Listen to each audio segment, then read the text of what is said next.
Right. ఇక రాజకీయ విశ్లేషకులు శేషు గారితో మాట్లాడదాం. శేషు గారు, 3 పార్టీలకు సంబంధించినటువంటి నాయకులు మాట్లాడింది మీరు విన్నారు. కాంగ్రెస్ పార్టీ అధికారంలోకి వచ్చి 2.5 ఏళ్లు దాటింది. ఇప్పటి వరకు మేము ఇచ్చినటువంటి హామీలు అన్నీ కూడా అమలు చేశాము. 6 గ్యారెంటీలు ఏంటి, 420 ఏంటి అన్నీ కూడా మేము తీర్చేసామని చెప్తా ఉన్నారు వాళ్ళు. అయితే ప్రజల్లో ప్రభుత్వ వ్యతిరేకత ఒక సంవత్సరం క్రితమే స్టార్ట్ అయింది అని బీఆర్ఎస్ అంటా ఉంది. ఏవైతే వీళ్ళ వైఫల్యాలు ఉన్నాయో మొత్తం అన్ని ప్రజాక్షేత్రంలో మేము ఎండగడతాము, నెక్స్ట్ వచ్చేది బీఆర్ఎస్ అని వాళ్ళు ధీమాగా ఉన్నారు. ఇక బీజేపీ ఇప్పుడు ఈ 2 పార్టీలకు ప్రత్యామ్నాయం మేమే అని చెప్తోంది. అసలు ఈ 2 పార్టీలు రాష్ట్రాన్ని ఏం ఉద్ధరించాయి, ప్రజలకు ఏం చేశాయి, కాబట్టి నెక్స్ట్ ఉన్నది మేమే రాబోతోంది డబుల్ ఇంజన్ సర్కార్ తెలంగాణలో అని చెప్తున్నారు వాళ్ళు.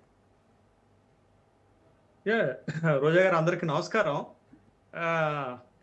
మొత్తం ఇప్పటి వరకు జరిగిన డిబేట్లో ఇరాన్ ప్రయోగించిన క్షిపణులు డ్రోనులు లెక్కున్నాయి మీ ప్రశ్నలు. పాపం వాళ్ళని ఇబ్బంది పెట్టేటటువంటి ప్రశ్నలే అడిగారు నాకు తెలిసి. అయితే సరే పర్వాలేదు, వాళ్ళు రాజకీయ పార్టీల నుంచి వచ్చారు కాబట్టి ఆ విధమైనటువంటి అభిప్రాయం వాళ్ళకు ఉంటుంది. సరే, వాస్తవం ఏం జరుగుతుంది తెలంగాణ రాష్ట్రంలో అనేది మనం మాట్లాడుకుంటే, ఒక ప్రభుత్వానికి, ఎన్నికైనటువంటి ప్రభుత్వానికి సహజంగా 60 నెలలు అవకాశం ఇస్తారు ప్రజలు. ఈ 60 నెలల్లో ఇప్పటి ప్రభుత్వం 30 నెలలు గడిచిపోయింది. ఇంకో 30 నెలల్లో 26-28 నెలల్లోనే వాళ్ళు పరిపాలన అందజేయాల్సి ఉంటుంది. రేవంత్ రెడ్డి పరిపాలన మనం చూడబోతున్నాం అన్నట్టు. అయితే ఇప్పుడు ఏంటి అని అంటే, ఇప్పుడు తెలంగాణలో రాజకీయాలు ఒక కొత్త రూపం తీసుకోబోతున్నాయి ఖచ్చితంగా. ఎందుకు అని అంటే, మీకు తెలంగాణ రాష్ట్రం ఏర్పాటైన తర్వాత ఒక రకమైన రాజకీయాలు ఇప్పుడు నుంచి తీసుకునేటటువంటి రాజు మనకి కొత్తగా కనపడబోతున్నాయి. దానికి రకరకాల కారణాలు, జరిగిన పరిణామాలు అన్ని మనం తీసుకుంటే ఆ విధమైనటువంటి అవగాహన మనకి ఏర్పడుతుంది. అయితే మీరు మొట్టమొదటి ఎన్నిక, తెలంగాణ రాష్ట్రం ఏర్పాటైన తర్వాత మొట్టమొదటి ఎన్నికను గనక మీరు అబ్జర్వ్ చేస్తే, అప్పుడు బీఆర్ఎస్ పార్టీ కేవలం అత్యవసర మార్కులతోటే అధికారంలోకి వచ్చింది. కేవలం 63 శాసనసభ స్థానాలు మాత్రమే గెలిచింది. అంటే సింపుల్ మెజారిటీ 60, వాళ్ళకి ఇంకొక 3 అదనంగా వచ్చాయి. ఇప్పుడు మనం ఏదైతే తమిళనాడులో పరిణామాలు చూస్తున్నామో, బట్ దానికంటే కొద్దిగా మెరుగైనటువంటి అంశం వచ్చింది. దానికి కారణం ఏంటి అంటే, మొదటి ఎన్నికల్లో ఇక్కడ తెలుగుదేశము, ఇక్కడ వైఎస్ఆర్ కాంగ్రెస్ పార్టీ 18 శాసనసభ స్థానాలు గెలిచారు. ఒకటి సిపిఐ గెలిచారు 19, ఇద్దరు ఇండిపెండెంట్లు గెలిచారు 21. అంత మార్జిన్ మిగతా పార్టీలు తీసుకోవటం వల్ల దగ్గర మెజార్టీకి వచ్చింది టిఆర్ఎస్ పార్టీ అనేటటువంటి విషయాన్ని గమనించాలి. కానీ తర్వాత జరిగిన పరిణామాల్లో కాంగ్రెస్ కి బీఆర్ఎస్ కి ముఖాముఖి పోటీ జరిగింది. కానీ 2024కు వచ్చేసరకు, లోక్సభ ఎన్నికలకు వచ్చేసరకు త్రిముఖ పోటీ జరిగింది. బీఆర్ఎస్ కి, బీజేపీకి, కాంగ్రెస్ కి మధ్య పోటీ జరిగింది. కానీ 2028-29 శాసనసభ ఎన్నికలకు వచ్చేసరకు మళ్ళా మారిపోతుంది. ఈసారి ఖచ్చితంగా త్రిముఖ పోటీ కంటే ఎక్కువ ఉంటుంది. అది చతుర్ముఖ పోటీలు ఉండొచ్చు, పంచముఖ పోటీలు ఉండొచ్చు. కాబట్టి తెలంగాణలో రాజకీయము స్పష్టంగా నిర్మాణాత్మకమైనటువంటి మార్పులు రాబోతున్నాయి అని చెప్పడానికి నేను ఈ ఉదాహరణలన్నీ మీ ముందు పెట్టినటువంటి సందర్భం ఉంది. అయితే సహజంగా ఏ ప్రభుత్వం పైన ప్రజల్లో అసంతృప్తి, వ్యతిరేకత ఉంటుంది. ఓ ప్రభుత్వం అధికారంలో ఉంటే ఆ ప్రభుత్వం మేము అనుకున్నవి చేయలేదానో, మాకు హామీలు ఇచ్చినవి చేయలేదానో సహజంగా ఆ ప్రభుత్వం పైన కొంత అసంతృప్తి ప్రజల్లో ఏర్పడుతుంది, వ్యతిరేకత ఏర్పడుతుంది. అందుకు నేను చెప్తున్నటువంటి ఉదాహరణ ఏంటంటే, మీరు చూడండి, ఇప్పుడు 5 రాష్ట్రాల ఎన్నికలు జరిగితే 3 రాష్ట్రాల్లో జరిగిన పరిణామాలు చాలా స్పష్టంగా అబ్జర్వ్ చేయాలి మనం. 1 బెంగాల్, 2 కేరళ, 3 తమిళనాడు. ఈ 3 పెద్ద రాష్ట్రాలలో ఉన్నటువంటి ప్రభుత్వాలను ప్రజలు మార్చారు. ఎందుకు మార్చారనేది ఒక్కసారి లోతైనటువంటి అబ్జర్వేషన్ చేయకపోయినా పర్లేదు. ఒక సింపుల్ లాజిక్ చెప్తాను. ఆ లాజిక్ ఏంటంటే, ఆ 3 రాష్ట్రాల్లో ఉన్న ప్రభుత్వాలు మంచి వెల్ఫేర్ స్కీమ్స్ చేశాయి, మంచి వెల్ఫేర్ స్కీమ్స్ ప్రజలకు ఇచ్చాయి. అయినప్పటికీ అక్కడ ప్రజలు ఆ 3 ప్రభుత్వాలను ఓడించి ఆ 3 స్థానంలో కొత్త ప్రభుత్వాలను తీసుకొచ్చారు అనేటటువంటి అంశాన్ని గమనించాలి. అందుకే నేనేమంటున్నాను, ప్రభుత్వాల పైన ప్రజల్లో సహజమైనటువంటి ఒక అసంతృప్తి ఉంటుంది. ఇక తెలంగాణ కాంటెక్స్ట్కి వద్దాం. తెలంగాణలో ఈ 30 నెలల కాలంలో ప్రభుత్వము తాను ఎన్నికలలో ఎదుర్కొంటున్నప్పుడు ఇచ్చిన హామీలు, గ్యారంటీలు, డిక్లరేషన్లు ఎంతవరకు అమలు చేసింది అనేదే ఇక్కడ మనకి ఒక కీలకమైన అంశంగా చూడాలి. ఆ హామీలు, డిక్లరేషన్లు, గ్యారంటీలు అమలు చేసిందా లేదా, ప్రభుత్వ పాలన ప్రజలకు సంతృప్తికరమైనటువంటి స్థాయిలో ఉందా లేదా అనేటటువంటిది ఒకటి మనము బేరుజు వేసుకుంటాము. విశ్లేషకులు బేరుజు వేసుకుంటారు, అందరికంటే ముఖ్యంగా ప్రతిపక్ష పార్టీలు బేరుజు వేసుకుంటాయి. ఇక ఇప్పుడు ఏంటి అంటే 30 నెలలు అయిపోయింది, ఇంకొక 30 నెలల్లోకి ఎంటర్ అవుతున్నారు కాబట్టి రాష్ట్రంలో ఉన్నటువంటి ప్రతిపక్షాలు ప్రభుత్వ పాలన పైన విమర్శల దాడి పెంచుతారు, విమర్శల తీవ్రతను పెంచుతారు. వాళ్ళు కూడా ప్రజల్లోకి వెళ్ళి ప్రభుత్వం తీసుకుంటున్నటువంటి ప్రజా వ్యతిరేక నిర్ణయాలను ఎస్టాబ్లిష్మెంట్ చేసేటటువంటి ప్రయత్నాలు చేస్తారు. ఆ ప్రయత్నాల్లో భాగంగానే ప్రధాన ప్రతిపక్షమైనటువంటి బీఆర్ఎస్ పార్టీ ఇప్పటి వరకు ఇన్యాక్టివ్ మోడ్లో ఉన్నటువంటి పార్టీ యాక్టివేట్ అవుతున్నటువంటి సందర్భాలను మనం ఈ నెల రోజులుగా చూస్తున్నాం. ఏమిటి? జగిత్యాల్లో సభ పెట్టారు ఒకటి, రెండోది ఆవిర్భావ దినోత్సవాన్ని ప్రతినిధుల సభతోటి ఏప్రిల్ 27 నాడు నిర్వహించారు. ఇప్పుడు ముఖ్యమైనటువంటి నాయకుల సమావేశాన్ని నిర్వహించి వాళ్ళు తీసుకున్నటువంటిది ఏంటి అని అంటే సంస్థాగతంగా పార్టీని బలోపేతం చేసి ప్రభుత్వం పైన పోరాటం చేయాలి.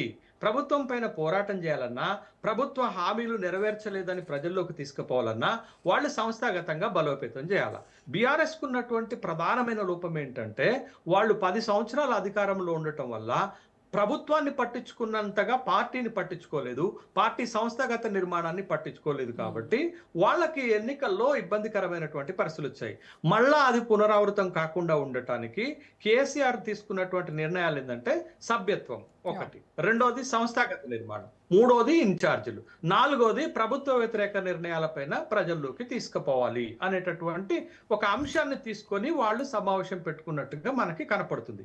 అయితే ప్రభుత్వాలు చేస్తున్నటువంటి అంశాల్లో ప్రతిపక్షాలకు కొన్ని ఆయాచిత వరాలుగా దోస్తాయి. ఏంటి? ఉదాహరణకి ఇవాళ దేశంలో ఒక పెద్ద సంఘటన జరిగింది. ఏంటి ఆ సంఘటన అంటే 22 లక్షల మంది విద్యార్థులు రాసినటువంటి పరీక్షని మళ్ళొకసారి రద్దయింది. నేనేమంటున్నాను? మళ్ళొకసారి రద్దయింది. కేంద్ర ప్రభుత్వం ఒక మ్యాసివ్ ఎగ్జామినేషన్ నిర్వహించటంలో వైఫల్యం చెందింది కాబట్టి అది యువతలో ఒక ఎస్టాబ్లిష్మెంట్ పడుతుంది.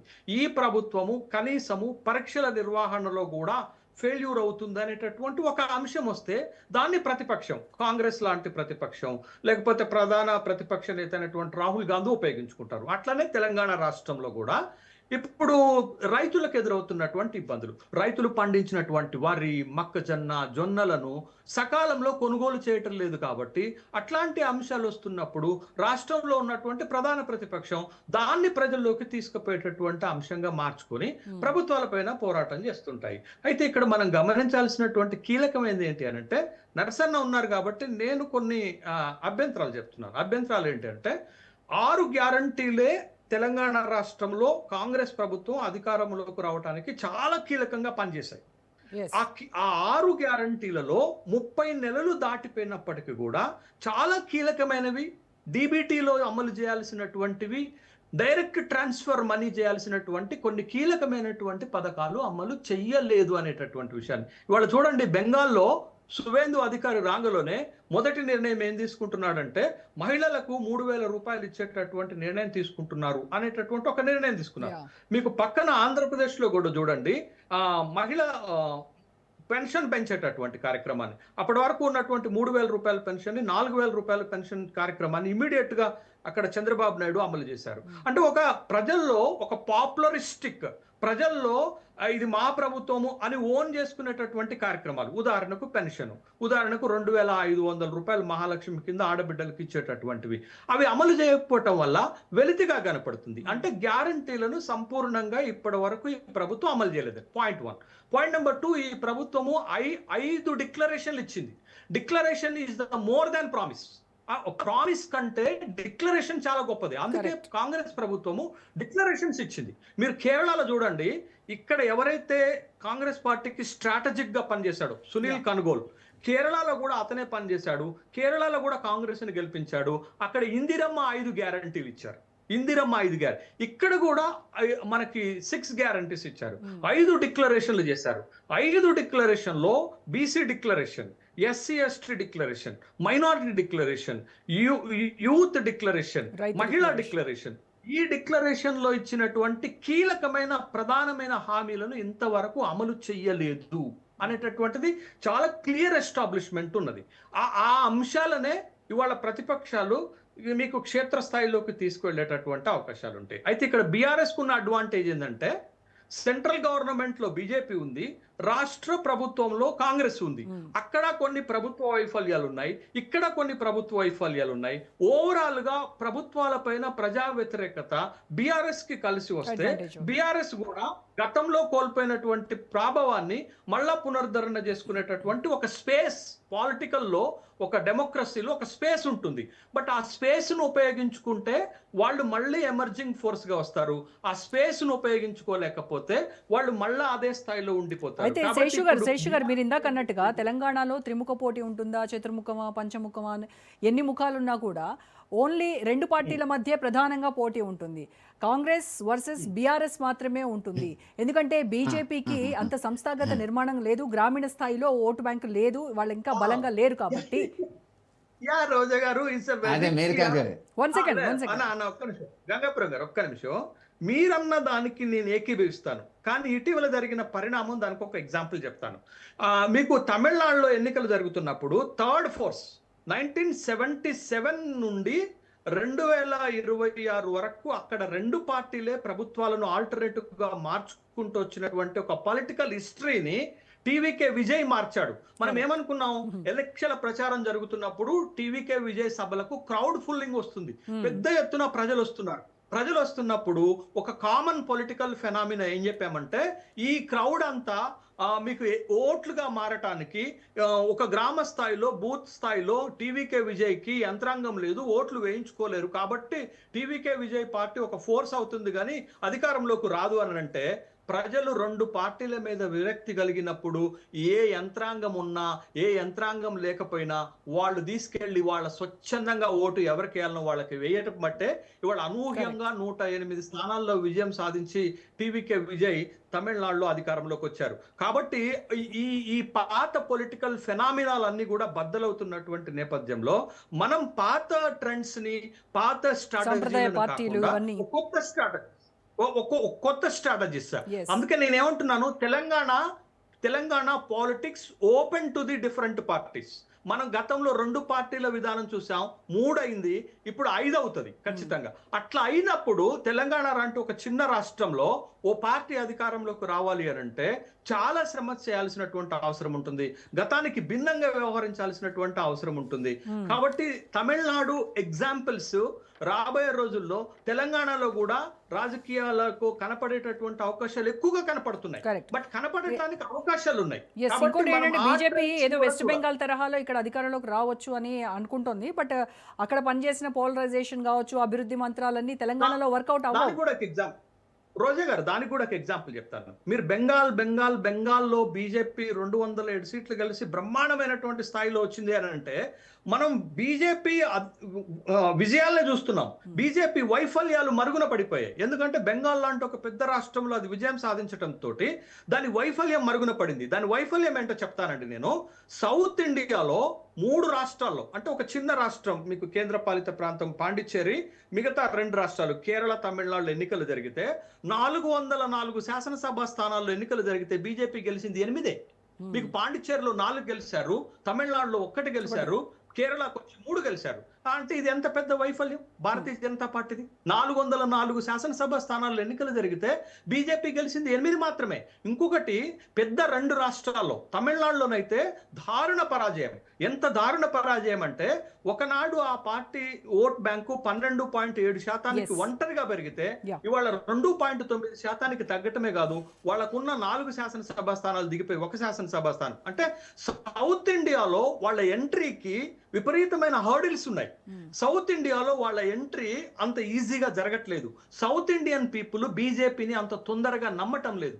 ముఖ్యంగా తెలంగాణ ప్రజలు బీజేపీ మీద ఇంకా పూర్తి నమ్మకం రాలే. ఎందుకు రాలేదు అంటే, 12 లక్షల కోట్ల రూపాయలు మేము ఈ 12 ఏళ్లలో ఇచ్చాము తెలంగాణకు అని చెబుతున్నా దాన్ని నమ్మలేకపోతున్నారు. ఎందుకు అనంటే, విభజన చట్టంలో పొందుపరిచిన కీలకమైనటువంటి హామీలను నెరవేర్చి తెలంగాణకు మణిహారాల్ లాంటి ప్రామిసెస్ ఇవ్వకపోవటం. ఉదాహరణకు ఐఐఎం ఇవ్వలేదు, ఉదాహరణకు ఐటీఐఆర్ ఇవ్వలేదు, ఉదాహరణకు ఐరన్ అండ్ స్టీల్ ఇండస్ట్రీ ఇవ్వలేదు, ఉదాహరణకు ఏ project Kazipet coach factory Bayyaram steel factory ఏ ప్రాజెక్టు కూడా జాతీయ హోదా ఇవ్వలేదు.